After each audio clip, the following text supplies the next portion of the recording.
안녕하세요, 골든 프렌즈입니다. 집값 이제 반등 시작했다. vs 역전세나는 시작도 아직 안 했다. 따라서 하방함량이 크다. 이 두 가지를 가지고 좀 vs 토론을 한번 시작해 보려고 해요.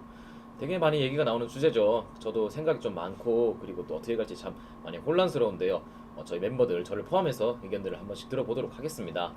록형, 그 형은 저기 어느 쪽으로 좀 생각하는 쪽이야?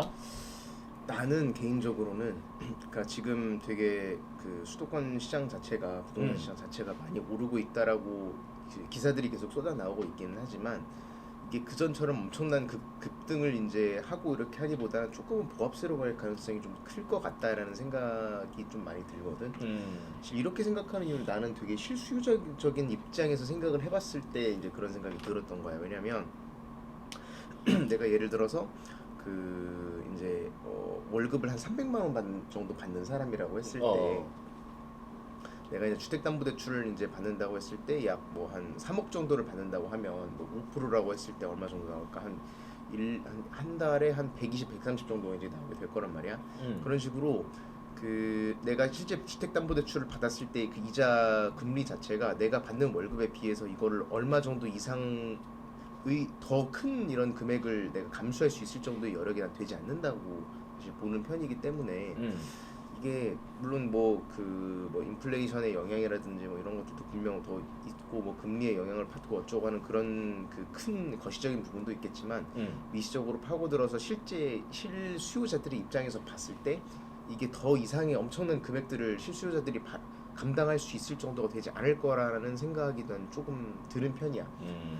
물론 뭐 역전세난이 시작이 돼서 이것 때문에 뭐 영향이 있다 이런 것들도 뭐 분명 큰 영향이 있고 뭐 그렇게 되긴 하겠지만 무엇보다도 나는 제일 중요한 거는 실제 내가 이 집을 매수를 할 사람의 입장으로서 지금 이 이상의 가격들은 내가 실질적으로 매수할 수 없는 가격이다 라는 이 그 하나의 마지노선이 있을 거기 때문에 그 마지노선을 넘어가는 순간부터는 그 매수가 되기 쉽지 않을 거라고 생각을 하거든. 그런 면에서 나는 지금 이미 상당히 조금 그 비싼 상태라고 생각을 해서 우리가 지금 일반적인 직장인데 월 300, 400 받는 사람들이 막 15억, 16억 하는 이런 집들을 뭐 최대한 10억까지는 살 수 있을지언정 15억이 넘어가는 집을 당장 매수하고 할 수 있는 그런 여력들은 충분하지 않다라고 나는 보고 있거든. 그런 면에서는 나는 조심스럽게 좀 보합이나 아니면 뭐 하락까지는 아니더라도 조금의 보합을 조금 이렇게 예상을 좀 해볼 수 있을 것 같아. 형 저기 지금 관심 있는 지역 그런 거 있어? 실제로 지금 모니터링 중인 그런 지역? 모니터링 중이라 나는 사실 최근에는 노원 쪽 이제 잠시 이제 봤었고 그 외에는 나도 이제 그 내가 사실 지금 가장 관심 있는 곳은 이제 은평 뉴타운 쪽이긴 하거든. 난 재개발 쪽에도 이제 관심이 좀 있는 편이다 보니까 뭐 가련 1구역이라든지 불광 5구역이라든지 이런 쪽의 시세를 좀 유독 많이 좀 주시를 하고 있는 편인 것 같다. 요새 어떤 거 같아? 피가 좀 빠진 거 같아? 사실 그 내가 보고 있는 은평 뉴타운 쪽은 이제 그 대표적인 조금 저평가 지역으로 이런 거 풀어도 되나? 너무 정보 많이 주는 거 아니야 약간? 약간 저평가된 것으로 조금 이제 이게 사람들이 얘기를 하고 있는 곳이긴 하거든. 왜냐면 가련 1구역의 경우에는 지금 사업이 좀 지연이 될 관리 처분인가가 났음에도 불구하고 사업이 좀 지연이 될 가능성이 좀 있는 상태라서 그래? 좀 불안감이 좀 있고 불광 5구역은 아직 관리 처분인가가 나지 않았어. 사업 시행 인가 단계이기 때문에 그리고 서울의 중심부들은 사실 지금 많이 좀 올라오고 있는 추세인데 이쪽까지 그 온기가 그 상승세의 온기가 아직 오지 않은 것으로 이제 보고 있어서 사실 뭐 한 5구제곱 정도라면 초투 한 3억대 정도로 진입을 할 수 있는 구간이라서 나는 굉장히 좀 긍정적으로 보고 있고 내가 지금 다시 투자할 수 있는 여력이 된다면 이제 내가 다시 보려고 하는 구역이기도 해서 하여튼 이건 여담이고 하여튼 이제 서울 중심부 이제 메인이 되는 곳들이 아닌 좀 약간 외곽 부분의 경우에는 완전히 그렇게 이렇게 그 돌아온 것 같은 그런 분위기는 아니기는 한 것 같다.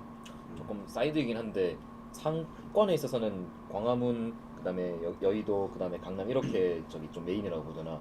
주거에 있어서의 메인은 좀 어디라고 생각하는 편이야? 주거에 있어서의 메인이라.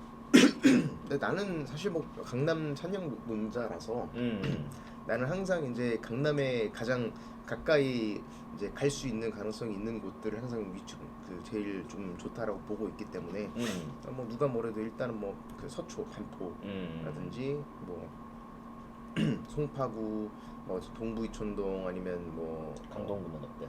강동구도 되게 괜찮지. 아주 괜찮지. 뭐 고덕 쪽도 그렇고 이번에 올림픽 파크 포레온이 이제 들어오는 이제 이쪽도 굉장히 주거 개선이 많이 될 것으로 이제 보이고 있기 때문에 강동구도 앞으로 굉장히 괜찮아질 거라고 사실 보고 있어.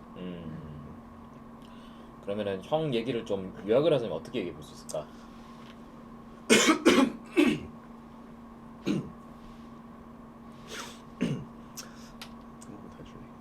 그러면은 형 얘기를 좀 요약을 해보자면은 둘 중에 나는 예를 들어 뭐 오른다와 뭐 내린다 뭐 그것도 아니면 잘 모르겠다 이 셋 중에 하나만 고른다면 어떤 거고 그리고 그에 대해서 좀 요약을 한다면 그 근거를 나는 사실은 지금 어느 정도의 보합세, 그러니까 보합세 혹은 그 약 반등세 정도를 유지할 거라고 생각을 해. 그 이유는 실수요자적인 입장으로 봤을 때 내가 매수를 할 수 있는 이 금액의 상한선이라는 게 분명히 있기 때문에 금리가 낮아진다고 해도 그건 변하지 않을 거거든. 왜냐면 내가 그 받는 월급의 뭐 50% 이상을 그랬다가 이자로 내거나 이렇게 할 수는 없는 상황이니까. 그래서 난 실수요자의 입장으로 봤을 때 이게 엄청나게 큰 지난번과 같은 급등을 하기엔 좀 어려울 수 있을 것 같다. 이렇게 정리를 좀 하고 싶어. 이어서 좀 내 얘기를 좀 해볼게. 나는 저기 투자를 함에 있어서 매크로적인 요소들을 되게 중요하게 생각하거든. 그리고 또 과거의 역사적인 통계치들 그런 것들을 많이 좀 신경을 쓰는 편이야. 그래서 이게 매크로적으로 생각해봤을 때 우리나라의 이렇게 부동산 경기 그러니까 이제 한마디로 집값은 크게 두 가지 영향을 많이 받는 것 같아. 하나는 저기 대출이 얼마나 늘어나냐 그거에 많이 영향을 받는 것 같고 특히 주택담보대출. 이번에 특례보금자리 나오고 나서 그 3, 4월에 엄청나게 주택담보대출 많이 늘어났잖아. 그래서 그 또 하늘에서 최근에 좀 지적하는 바가 우리나라 디레버리징 하나도 안 됐다. 오히려 역행하고 있다. 이런 얘기 나오고 있는데 그 얘기는 지금 우리가 인지하지 못하고 있을 뿐 유동성 장세가 짧지만 한 번 더 왔다는 얘기라고 그렇게 나는 생각하거든. 여튼 첫 번째는 대출. 근데 지금 대출이 늘었냐 안 늘었냐 한다면 최근 한 2, 3개월 동안은 늘었어.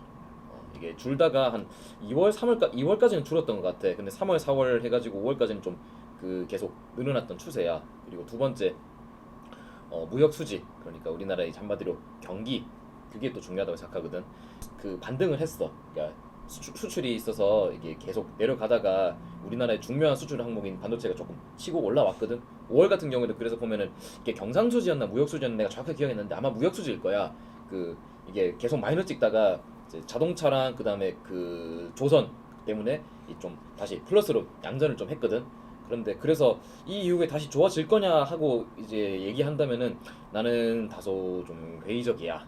그렇게 생각하는 이유는 일단 이제 제일 큰 이유는 후행 지표긴 하지만 그 ISM에서 만든 막 제조업 지수라는 게 있어. 이게 이제 잘 뭐랄까 쓰이지 않는 그러니까 우리나라에서는 막 신문에 막 대대적으로 나오진 않는 그런 지표라서 잘 이게 힘들 수가 있는데 뭐냐면은 그냥 미국 내 그 제조업 있어. 조금 반등하다가 도로 하향이야. 어제적 이게 50 미만이면은 안 좋다 이거든. 근데 46인가 찍었다가 48 찍고 지금 어제 다시 46으로 또 내려왔어. 안 좋아지고 있어. 그래서 이 얘기는 그 우리나라 수출할 것도 그게 막 지금 재미볼 것이 좀 제한적이다 그렇게 생각하는 편이고 그렇다면은 그 미국에서부터 시작돼서 그렇게 경기가 안 좋아진다면 반대로 우리나라에 이어지는 거는 시간 문제이지 않은가. 다만 이거는 오래 걸릴 거야. 그러니까 우리는 하루하루를 살아가기 때문에 큰 틀에서 보기가 힘들단 말이지. 한 달 단위, 두 달 단위 이렇게 보기는 되게 쉽지가 않아. 막 사람들 집값 볼 때도 막 주간 지표로 많이 보잖아. 그 다른 나라들 같은 경우에는 주간 지표 아예 안 내놓는 나라가 오히려 더 많거든. 근데 우리나라는 계속 좀 급하기도 하고 빨리 보고 싶으니 구독과 좋아요, 알림 설정까지 부탁해요. 임차 보증금을 반하는 거에 한해서 이 DSR을 좀 완화하겠다. 나는 이거 되게 회의적이고 그리고 금융위원회도 역시 회의적이고